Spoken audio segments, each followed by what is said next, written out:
Shalom and welcome back to Israel with Aline. Today, in our Easter special, we will go through the last 24 hours of Jesus' life together, following step by step the path he took. With the cenacle, the place of the Last Supper, Gethsemane, the place of the betrayal kiss, the imprisonment at Caiaphas' house, the place of judgment, the Via Dolorosa, Golgotha, and ending the day at Jesus' empty tomb. Strong emotions await us today. So if you are ready, let's begin.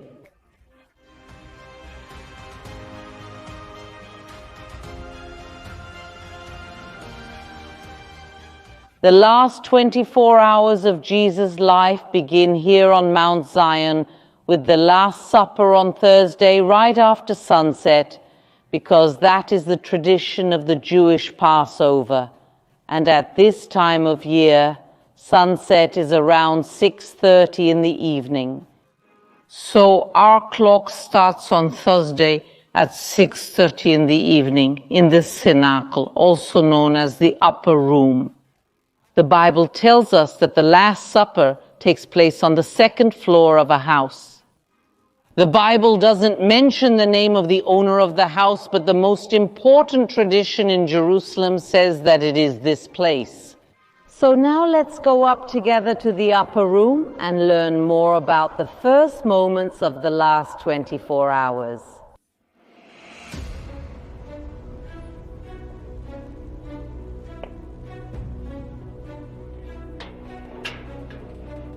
Here the Last Supper of Jesus took place, but before starting this great meal, Jesus does something that shocks his disciples. He washes the apostles' feet. The washing of feet was a common practice in biblical times, which the master of the house offered to his guests. However, it was not he himself who did it, but rather he offered a servant in his place. And that's why Jesus' act shocked the disciples so much, because he did it himself. And the meal itself, it will start around 7 in the evening at 1900 hours. They gather here then around a table and sit in a reclining manner in what we call a triclinium. And this meal will be extremely important. During it, Jesus will predict who is going to betray him. He will also predict Pedro's denial. And since he knew everything that was going to happen in the next 24 hours, he takes the unleavened bread and the wine and gives them to them. And then he teaches him about the bread and the wine. And it's also interesting because this meal was marked by unleavened bread, wine, and also by the Passover lamb that was eaten and by the bitter herbs. And we can really see Jesus' bitterness intensifying hour by hour throughout this day. The Jewish Passover meal is long. It takes many hours, both nowadays and back then. So they start around 7 in the evening and they will be here for several hours. They finish the meal around 11 at night or even at 11:30, and then they head to their next destination.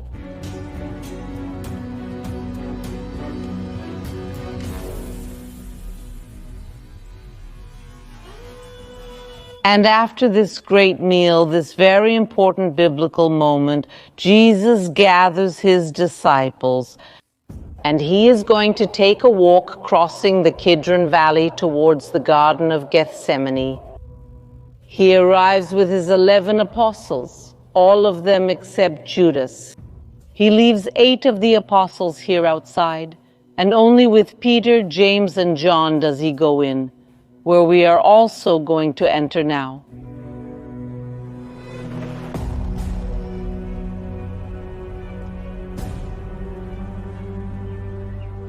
Gethsemane, or in the original Hebrew, Gethsemane, means the place of the olive press. and it makes perfect sense. Look where we are.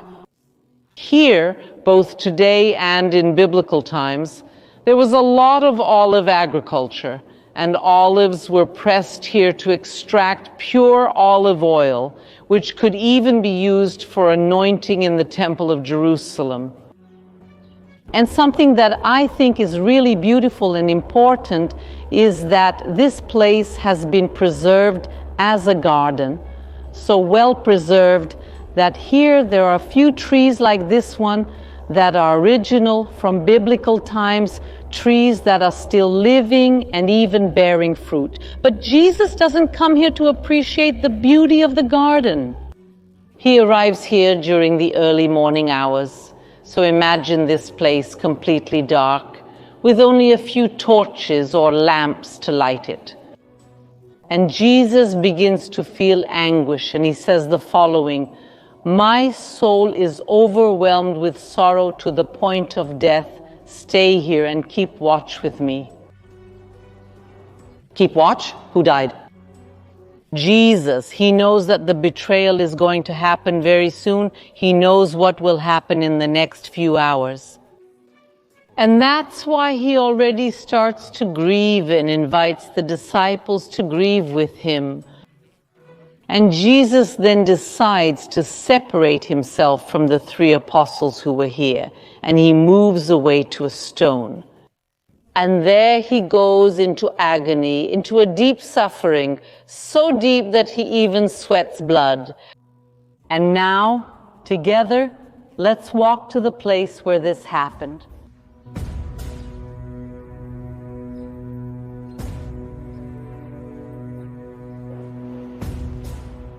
Look how incredible. This tree is also from biblical times. And in the background, we can see the Golden Gate, where we made a special video inside it last Sunday. I'll leave it linked up here in case you want to watch it, but now we're going to see the Stone of Agony.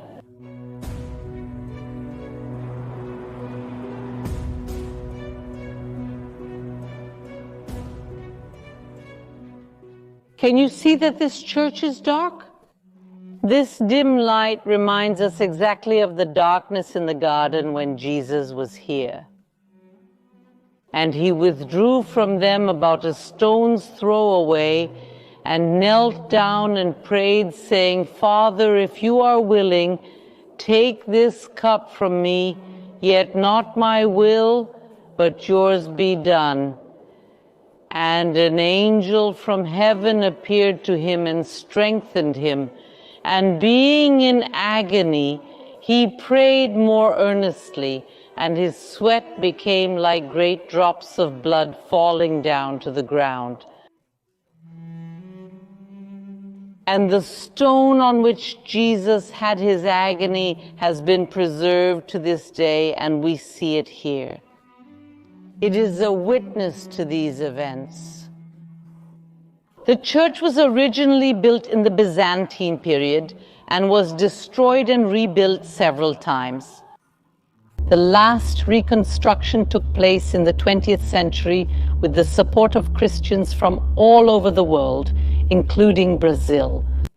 That's why, in honor and gratitude to the Brazilian people, the coat of arms of the Republic of Brazil was placed here on the church ceiling.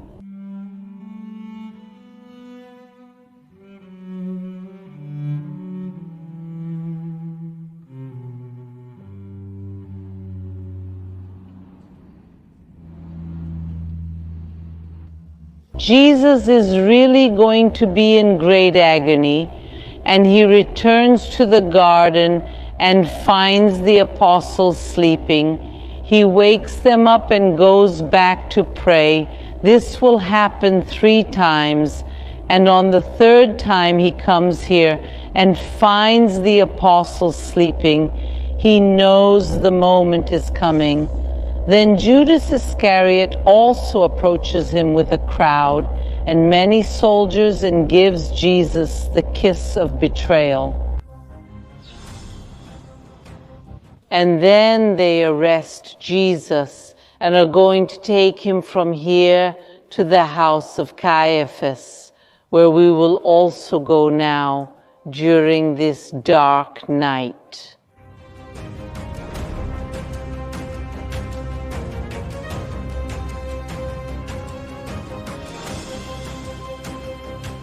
This church was built over the remains of the house of Caiaphas, and it is called the Church of Peter in the crowing of the rooster. Because look at what is drawn here. We see this great meal, and Jesus tells them, one of you will betray me. And Peter says, I love you, Master. I will never betray you. And Jesus' answer will be, before the rooster crows, you will deny me 3 times. And here we see Peter surprised by what Jesus says, but what he predicts at the Last Supper will come true here where this church stands today. The original part, the archaeological part, is located a few floors below. So, come with me, because what we came here to do is follow in the footsteps of Jesus. And we want to see the original stones where everything happened. The level we were on is the level of today. Going down a little, we find the Byzantine period, which is the first Christian period of the Holy Land. And among the many things from that time that were found is a beautiful mosaic floor. And we can see a small part of it preserved here on the wall. But to find things from the time of Jesus, we have to go even lower.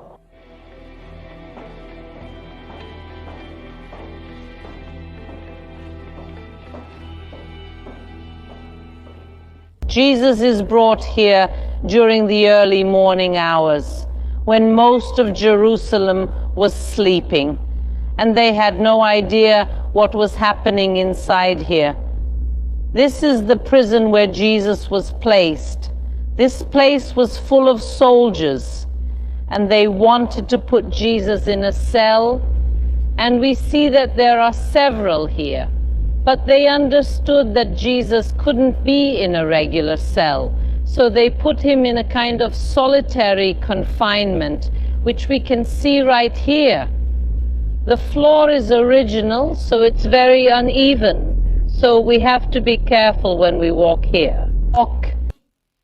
But going up, we see this kind of window, and looking down, we see the solitary cell where Jesus was placed. And we're going to enter it, but for that we have to go around.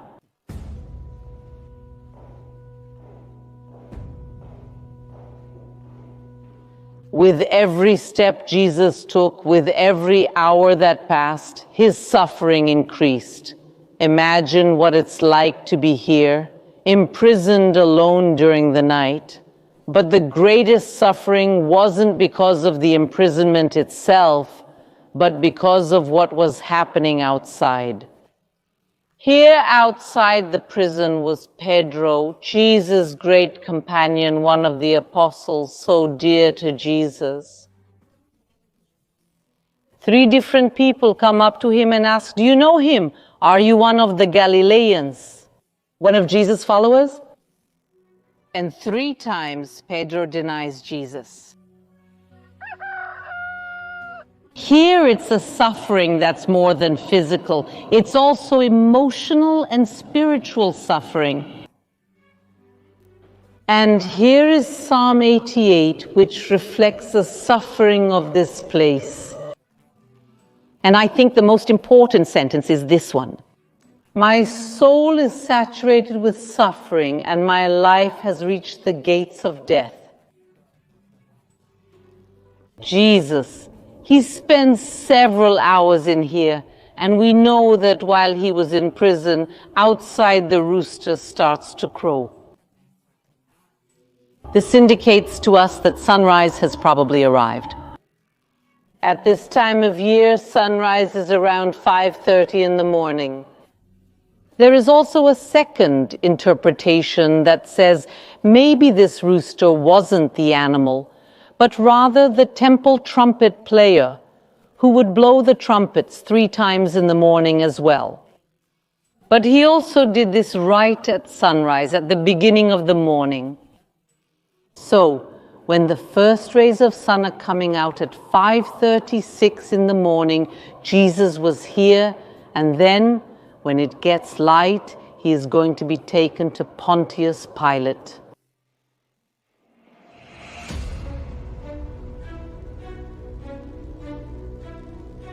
And here we see an original street, an original staircase, which exactly connects the upper part of the city. And that's why nowadays it is known as the Holy Staircase, because we believe that Jesus walked here during those moments of so much suffering. Imagine the first rays of sunlight starting to rise. Jesus enters here tied up, brought by the soldiers. And where does he enter? In the great fortress of Antonia. If we arrived here 2,000 years ago, we would see a colossal fortress built by King Herod himself. It was next to the Temple of Jerusalem, and there were always Roman soldiers inside waiting for orders from Pontius Pilate. And in this same fortress is where Pontius Pilate, the Roman governor of Judea, condemns Jesus to death, the most terrible death of that time, death by crucifixion. The buildings we see here are from a later period, but archaeological findings at this site prove without any doubt that we are walking over the remains of that same fortress. And Pontius Pilate, besides condemning Jesus to an extremely painful and agonizing death on the cross, wants to add even more suffering to him. And that's why inside the Antonia fortress, Jesus is scourged. He is whipped, slapped. He receives the crown of thorns and the purple robe. Tradition says that the specific place inside the Antonia fortress where this happened is exactly where this church stands today. We can even see that the church's entrance arch reminds us of the shape of the crown of thorns. So let's enter the place of the flagellation.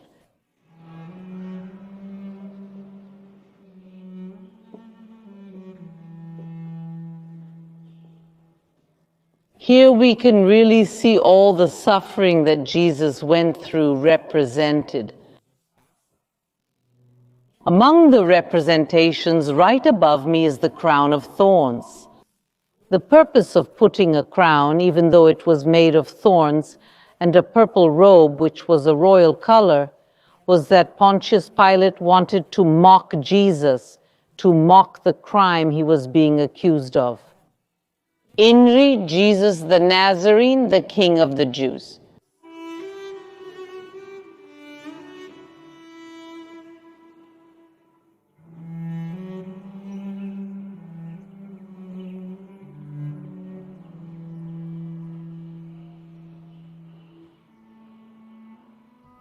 These stones that I am stepping on now, they are original from the Antonia fortress. Crucifixion was a method very commonly used by the Romans. Pontius Pilate, he was famous for crucifying thousands of people. We even know that on that very day, next to Jesus, 2 more people were crucified. 2 thieves. But Pontius Pilate wanted to differentiate Jesus' crucifixion from the others. And that's why, besides the scourging, he gives the cross to Jesus.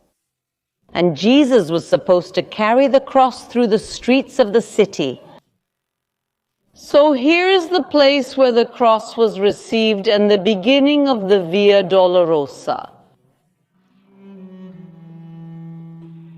The Via Dolorosa is approximately 1 kilometer long.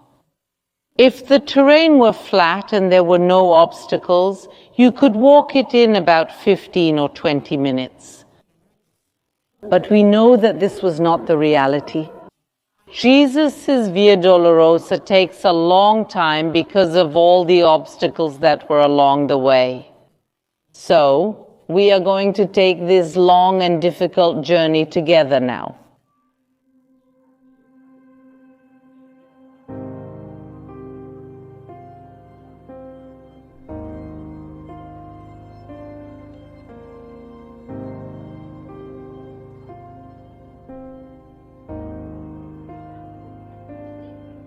Now up here we see a large arch.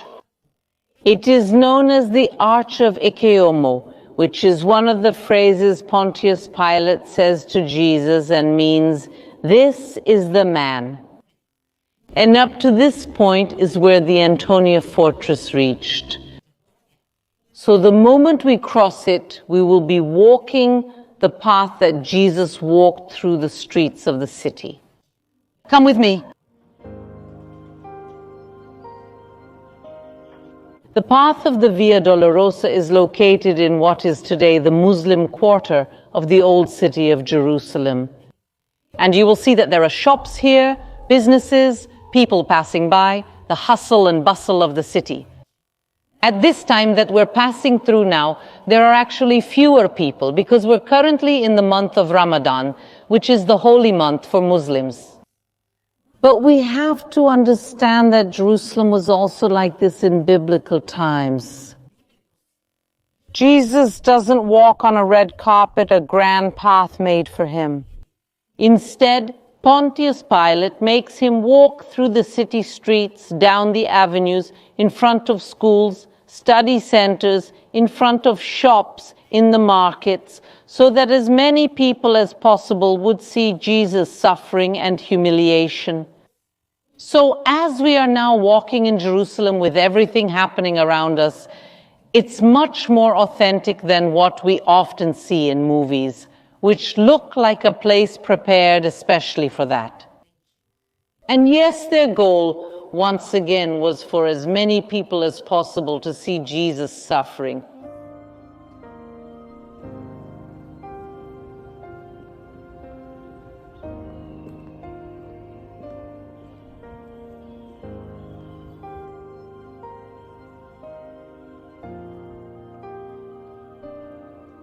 We are now arriving at a fork in the Via Dolorosa. It's very important for you to know that there are two places in Jerusalem where the crucifixion and the tomb of Jesus possibly took place. One of them is called the Garden Tomb, and it's in the direction we're heading together now. And the second possibility is called the Holy Sepulchre, and it's in that direction. I'll also leave a video about the Holy Sepulchre linked here for those who want to watch it, but right now we're heading together to the Garden Tomb.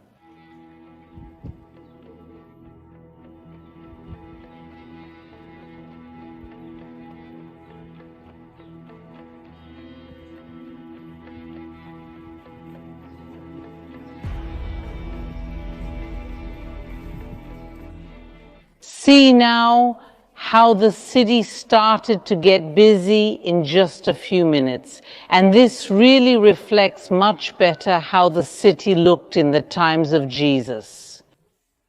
Also, it's important for us to remember that this whole area here isn't flat. We are going uphill, an ascent from the moment of receiving the cross all the way to Calvary. Jesus will walk this path slowly. First, there is the whole matter of the climb. Second, he will be carrying a very heavy cross. There are several discussions about how much that cross should weigh, but the most widely accepted number among historians is approximately 135 kilos. But what we do know for sure is that the cross was so heavy that Simon of Cyrene helped Jesus carry the cross. There are also traditions that say Jesus falls more than once with the cross. And so slowly, in front of the whole city of Jerusalem, Jesus, along this path, carries his cross. The Bible tells us that Jesus was crucified outside the city walls, and we can see that our path leads toward one of the exit gates.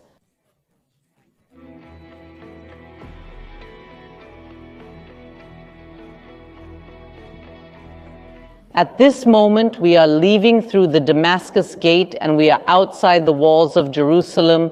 But these walls that we see, so beautiful and so imposing, were built only 500 years ago by Sultan Süleyman the Magnificent of the Ottoman Turkish Empire.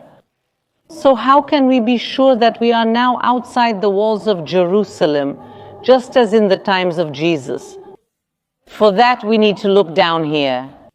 Looking down, we see a smaller gate. This gate is original from the time of Jesus. And that's why we know that the city of Jerusalem didn't go beyond this point in the time of Jesus. And now we continue our walk because we still have more climbs ahead.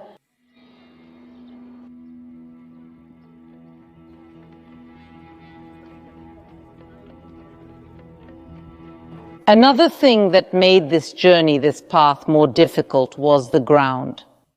2,000 years ago, the ground wasn't as perfect and paved as we see it today.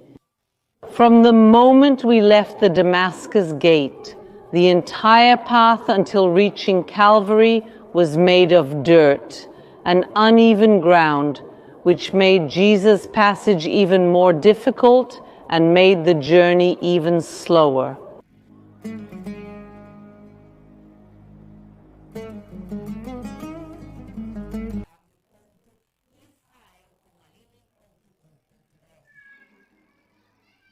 And we finally arrived at Golgotha, also known as Mount Calvary, or the place of the skull. And the name is probably due to its shape. We can really see that this hill actually resembles a human skull. And it resembled it even more until a few years ago, when unfortunately a big snowstorm knocked down the nose. But looking at old photos, we can really see how this place resembles a human skull. And Jesus arrives here, as the Bible itself tells us, at the 3rd hour. At that time, time was counted in a different way, since midnight, which is what we use nowadays to mark the beginning of the day, didn't make any sense because sunrise and sunset were really used as the markers for the beginning or end of the day. So the 3rd hour, when Jesus arrives here, is around 9 o'clock in the morning in today's time. And so at 9 in the morning, Jesus was crucified on Mount Calvary. Was death by crucifixion an extremely slow death? In fact, that was one of the reasons it was considered so terrible. It was a prolonged suffering for many, many hours, sometimes even for more than a day. We also remember the passage when Paulo was killed. Paulo, being a Roman citizen, received a quick, less painful death, and for that reason, it was considered more honorable. He was beheaded. So think about how terrible crucifixion was, for beheading to be considered a luxury granted only to Roman citizens. And Jesus really did spend many, many hours on the cross. The Bible also tells us that between the 6th and the 9th hour, there was darkness over the land. And at the 9th hour, which means at 3 in the afternoon, 6 hours after the crucifixion, Jesus cries out in a loud voice and gives up his spirit. All of this happened on a Friday, and Jewish tradition says that Jews must be buried before Shabbat, before sunset on Friday, which is around 6:30 in the evening. But there is a problem. Jesus had not prepared a tomb for himself here. And then Joseph of Arimathea enters the story. He was a very rich man who, next to the place of the crucifixion, had a new tomb carved out of the rock. At the end of the afternoon, Jesus' body is taken down from the cross and prepared according to Jewish tradition. He is anointed, placed in a shroud, and taken to the tomb before sunset. This is around 5:30 or 6 in the evening.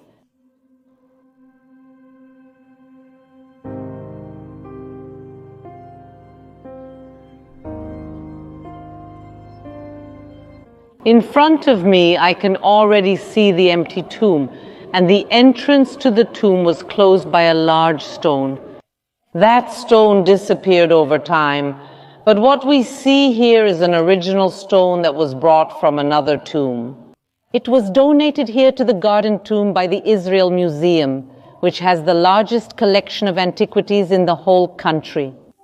So, as we walk by here, we can see this stone and imagine what the original stone that closed this tomb looked like.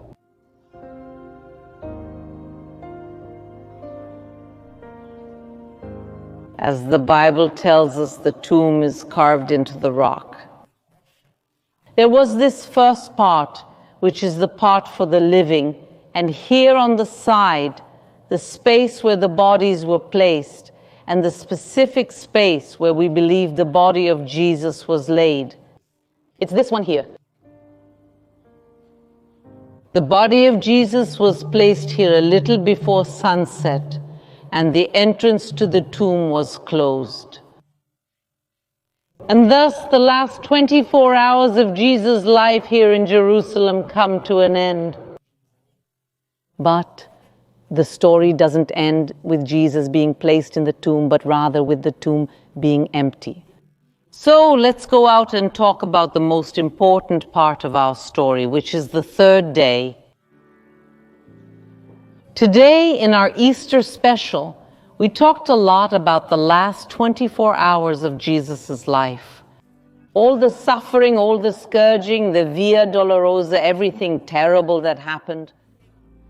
But of course, when we talk about Easter, the focus isn't on the first 24 hours, but on the third day, the day of the resurrection. And I can sum up everything most important about Easter in a small sign that's right here inside. Come with me. This sign used to be at the entrance of the tomb until a few years ago. But to make the pilgrimage easier, they took it down and put it here. This little phrase says the following: "He is not here because he has risen." And when we talk about Easter, this is the summary of Easter. It's not about focusing on all the suffering that happened, but rather on the happy ending of the story, which is the resurrection.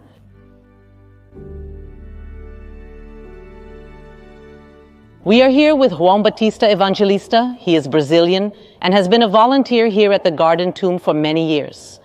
He is the one who welcomes our Brazilian groups here, as well as all the Brazilians who come to visit this very special place. And now, since it's Easter Sunday, I would like you to tell us a little more about the empty tomb. Yes, we are here looking at the empty tomb. He has risen and we can believe in tomorrow. The Bible says that Jesus rose on the third day. Here in Jerusalem, very close to where we are now, the Prince of Peace is alive and reigns throughout the world. May I bless your heart and your family, and I want to wish you a happy Easter of 2024. We hope to see you here in Israel and at the Garden Tomb, visiting the empty tomb, which is the greatest testimony that he has risen and is alive. I hope you enjoyed our Easter special this year. Happy Easter, João. Thank you once again. Once again, thank you and happy Easter from here at the Garden Tomb. Happy Easter to all. Have a blessed Sunday. Amen. Kisses and see you next time.